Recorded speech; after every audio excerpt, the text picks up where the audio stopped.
Right, okay, so welcome back to my YouTube channel. Today we will be looking at a fascinating storyline. In 2007, a video game company named Valve Corporation released the Orange Box, a bundle of games, including Half-Life 2 Episode 2 and the resurrected Team Fortress 2. However, they also included a small puzzle game named Portal. Despite the development team being comprised of a few graduates of the DigiPen Institute of Technology, Portal received praise even before the release of the game.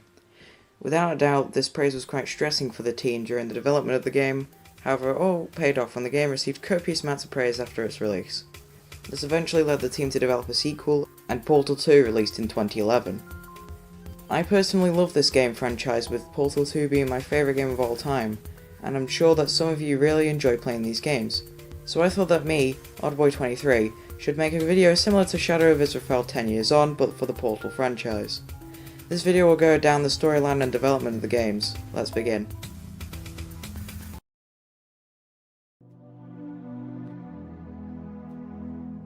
In 2005, 10 DigiPen seniors finished and released their senior project, a video game called Narbacular Drop.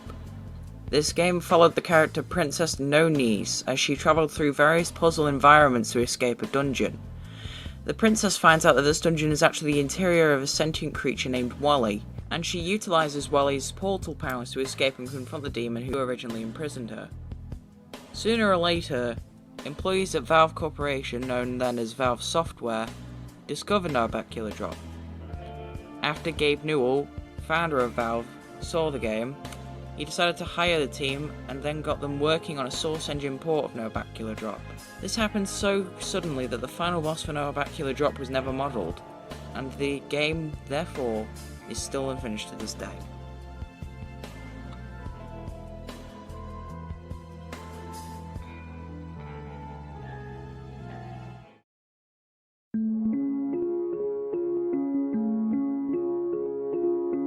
Now let's get on to the actual story of the games. Most of the storyline before Portal 1 was planned during the development of Portal 2, so with that out of the way, let's get to storytelling. It all starts in the early 1940s when a man named Cave Johnson founded a new business named Aperture Fixtures. At the time, they sold shower curtains to the public. Johnson found success with Aperture Fixtures, and in the early 1950s he purchased a salt mine with tunnels extending 4 kilometers below surface level, and began construction on his new enrichment spheres to prepare for a business venture under the title Aperture Science. Once the enrichment spheres were finished, Aperture began testing with astronauts, war heroes and Olympians. The first product to be tested was the repulsion gel, which was intended to be a dietic pudding substitute, described as a sweeter and slightly less non-toxic version of fiberglass insulation. However, consuming it caused all food to be eaten afterwards to bounce around in the stomach and out of the consumer's mouth.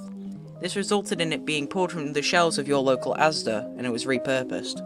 The repulsion gel was later used in the enrichment spheres as a bounce pad of sorts. It was discovered that the gel was repulsive to any kind of matter, and was used to create bounce pads in test chambers. During this same time period, work on the Aperture Science handheld portal device began. The original, named the Aperture Science Portable Quantum Tunneling Device, was too bulky to be used normally, and some users even got injured when trying to use the portals. Eventually, a sufficient prototype of the portal device was developed, and used in tandem with the repulsion gels used in the enrichment spheres.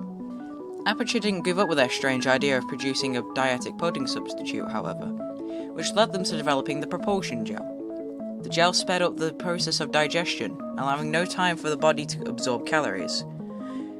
The propulsion gel was also intended to be a sweeter form of fiberglass insulation, and was also pulled from shelves after it was discovered it was necessary for the body to digest food, as it breaks down food into manageable chunks before it is violently expelled from the body. The propulsion gel was not given up on, however, and was repurposed as a testing element, used in tandem with the repulsion gel and quantum tunneling device in later enrichment spheres. However, whilst all these tests were happening and more technologies such as the long foreboot and military turret were invented, Aperture Science was declining. In 1961, Cave Johnson ordered Test Shaft 9 to be sealed to hide unethical testing, and in 1968, Aperture was facing legal trouble as the Senate began hearings on missing astronauts following testing at Aperture. Aperture's inventions were frequently being stolen by Black Mesa from the Half-Life series, as well as other companies, and the company was on a one-way road to bankruptcy after Cave Johnson bought $70 million worth of moon rocks for a new gel. This new gel, comprised of ground-up moon rocks, was known as conversion gel. This gel never made it to shelves, however, as Cave Johnson himself found out the side effects of its consumption. He was poisoned by the exposure to the moon rocks and was terminally ill. In just 30 years, Aperture had gone from testing astronauts, war heroes, Olympians in the 50s and 60s to testing homeless people in the 70s and even their own workers in the 80s. In his final months, Cave Johnson asked for his engineers to start research on brain mapping in the hope that he could download his conscience into a computer and essentially cheat death.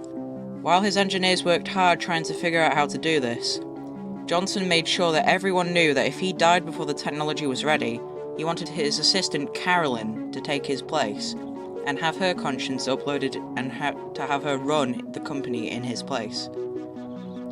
Despite the engineer's best efforts, Cave Johnson died before the technology to save him was ready, and Carolyn took his place. Eventually, once it was ready, Carolyn was uploaded into the computer and became GLaDOS, which stands for the Genetic Lifeform and Disk Operating System. Upon GLaDOS being activated on Bring Your Daughter to Work Day, she locked down the facility and began to flood it with neurotoxin, which killed some of the workers. However, the remaining employees shut her down and developed a series of personality spheres, which would act as her emotions. Many were built in order to hone GLaDOS's personality to where it needed to be. Spheres developed included the Intelligence Sphere, the Curiosity Sphere, and last but definitely not least, the Morality Sphere. GLaDOS was eventually booted up with Anger, Morality, Curiosity, and Intelligence on Bring Your Cat to Work Day. GLaDOS claimed that she had lost all interest for killing and only craved science. The employees were fooled, and provided her with a little neurotoxin when she asked for some to complete a test during the day's events. When GLaDOS was activated on May 4th, 2000 she locked down the facility and began to flood it with neurotoxin once more. All Aperture employees died, except for one that has been revealed so far, named Doug Ratman, who suffered from schizophrenia beforehand. Ratman fled from GLaDOS's chamber as she called for him to show himself, and ran towards the file room. With what he describes later as a hunch, he moves a rejected test subject named Shell to the top of the test subject list, effectively making her the next subject to be tested. In her file, Shell is described as abnormally stubborn, and that she never gives up, ever. This is where we move on to the story events of Portal.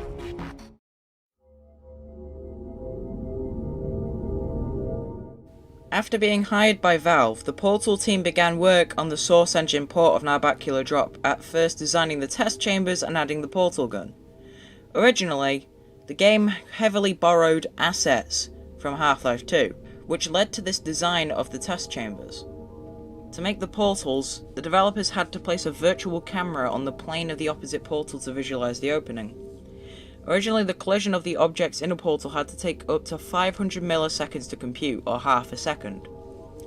Eventually, the developers decided to create hybrid physics environments, only existing around the portals, which cut down the computing time to 10 milliseconds or 0.01 seconds. As the devs ran into the problem of walking through a portal and onto an unstationary scaffold in Test Chamber 8, a new system was put into place to control what collided with the portals and how they collided. Eventually, the developers learned that their design of the test chambers were distracting playtesters from the objectives, so they redesigned the look of them, giving them a more clinical and clean look, with no distracting elements. This gave Portal a distinct look to it, not close to resembling Half-Life 2 anymore. However, some reused assets still exist to this day, such as the Citadel ambience in Half-Life 2 being used in most test chambers in the final game. As the development continued, the developers added visual hotspots in test chambers to guide the players to objects they needed to focus on. However, a new problem arose. Portal momentum, an important idea in the game, was not easy to convey. Soon, they were able to bring in something similar to the player's association with cubes and buttons, using pushed-out slabs to identify momentum. Moving on to GLaDOS. Originally, her boss battle was to take place in the room now full of turrets in the final game's escape chambers.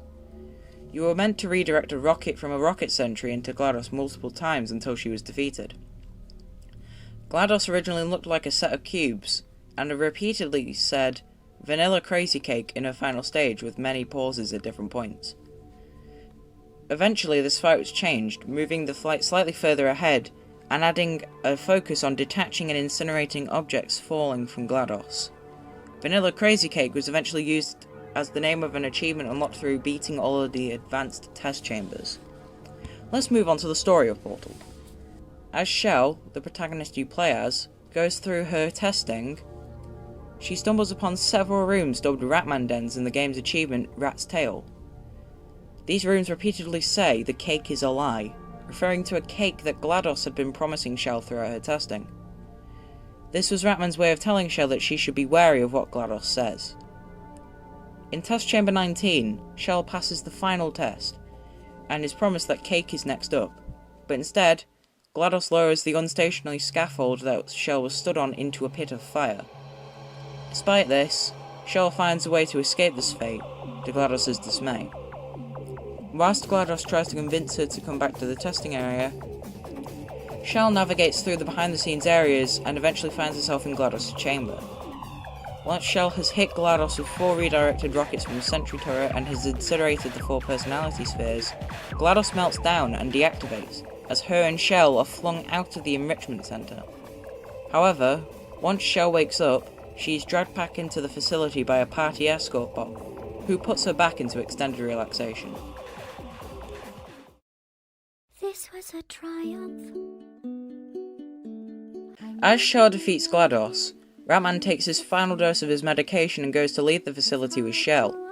However, once he finds that Shell's being pulled back into the facility, he opts to re-enter to save her life.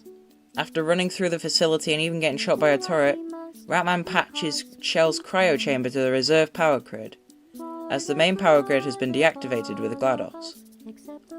He then climbs into a cryo bed of his own and falls asleep. Shell eventually does awaken 50 days later to complete a mandatory wellness exercise, but once she has completed this, she goes back to sleep for an unspecified amount of time. It can be inferred that the leftover personality spheres took control of the jobs in Aperture's ruins, because in Portal 2, Wheatley talks about applying for a job in the management of the production lines, but lost the job to an exact copy of the boss.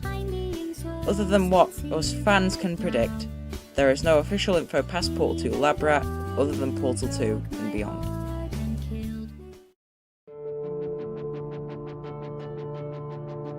As Portal received praise and a port to the Xbox 360 with bonus content was made, Valve decided to start development of Portal 2, and the Portal team got to work.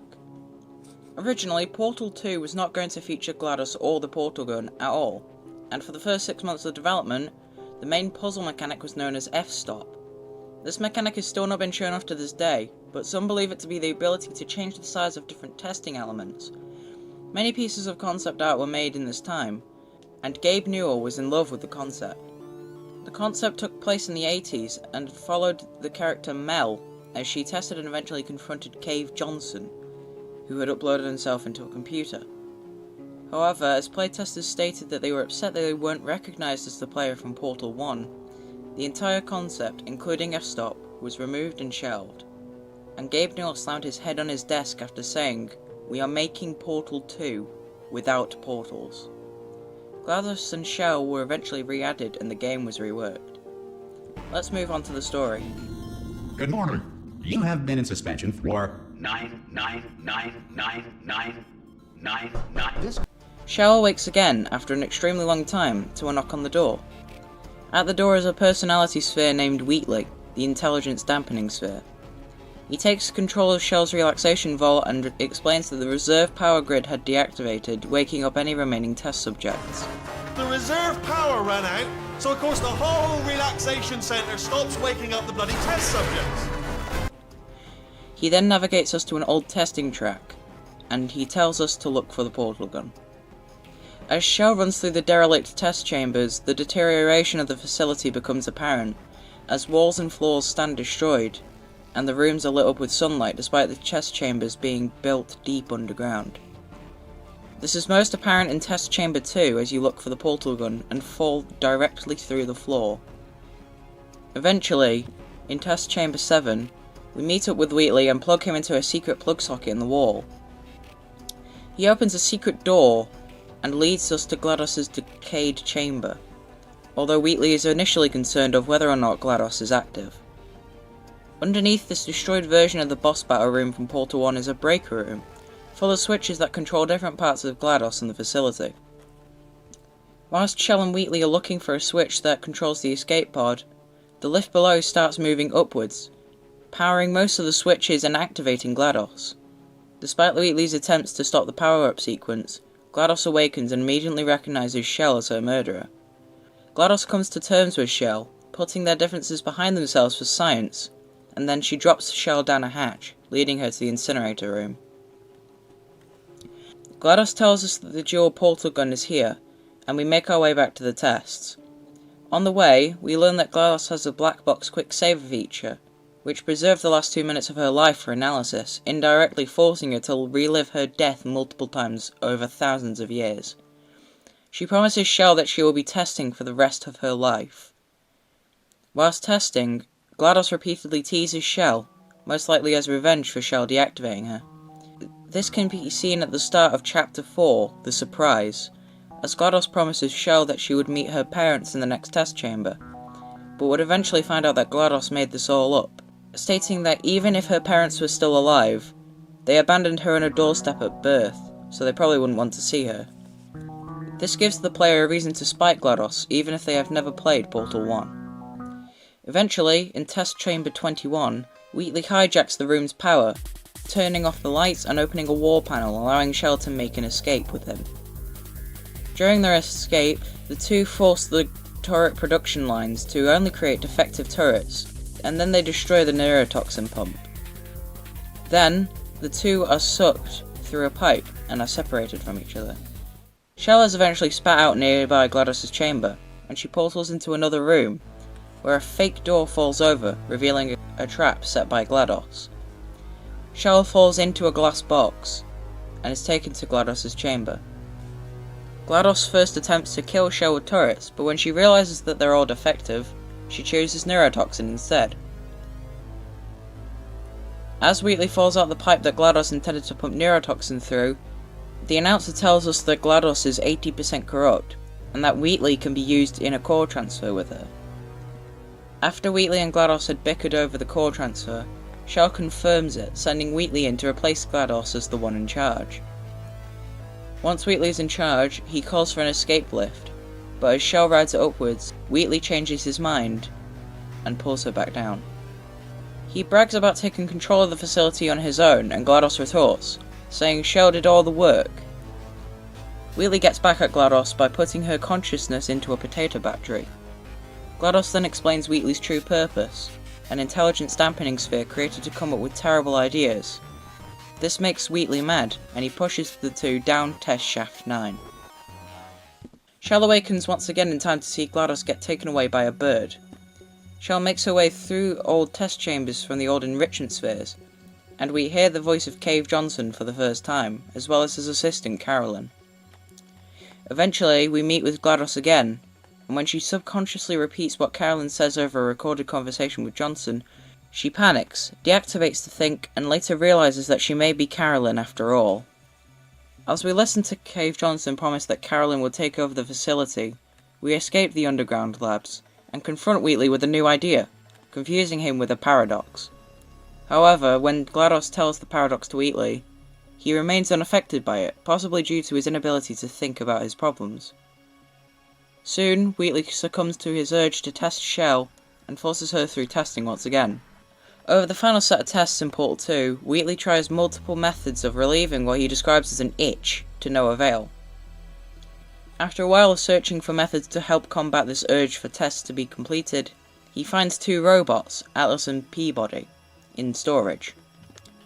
He quickly lets GLaDOS and Shell know this, and he takes them to the part where he kills them. Once Shell escapes the death trap, she plugs GLaDOS into the breaker room's lift, and she confronts Wheatley. After Shell has redirected bombs into Wheatley using portals, and GLaDOS has directed Shell to personality spheres to plug into Wheatley, the stalemate button activates once again, to initiate a core transfer to put GLaDOS back in charge. However, when Shell goes to press the button, Wheatley detonates a set of hidden bombs, knocking Shell back into the main area of the room. Wheatley is surprised that Shell had survived, and Shell resorts to her final choice, shooting a portal onto the moon. Wheatley, Shell, and a lot of debris is shot through the portal, and Wheatley claims that he can still fix all the issues. GLaDOS, however, says she has fixed everything, and ejects Wheatley into space, while simultaneously saving Shell, pulling her back through the portal before closing it. When Shell awakens again, she is greeted by GLaDOS, who has been completely reinstated and has had a change of heart. She tells Shell that she once thought of Shell as her worst enemy, but that she eventually became her best friend. Despite this, GLaDOS still sees Shell as a monster, willing to destroy anything in her way. GLaDOS feels as if she can't kill Shell, so she sets her free, choosing to focus on testing robots, like Atlas and Peabody.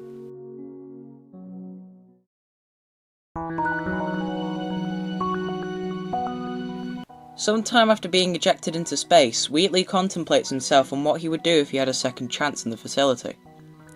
He decides that he would apologise, and he takes back everything that he did to Shell and GLaDOS.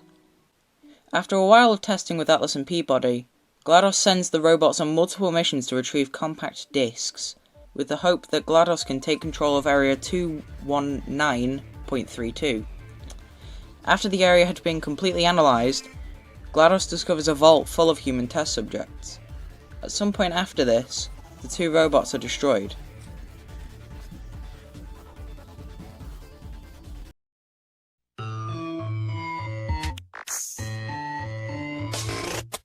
It has been over 10 years since Portal 2 released, and still to this day, Portal 3 has not been released or announced, and I believe there is a pretty good reason for it to never happen.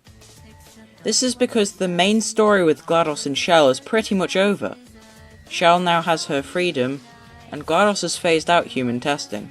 However, Valve has not made a game explicitly showing testing in Cave Johnson's lifespan, or how things went wrong with GLaDOS, so it is certainly still possible.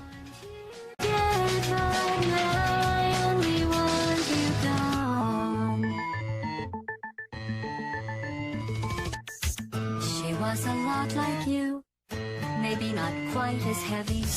Now little Carolyn is in you too. One day they woke me up, so I could live forever.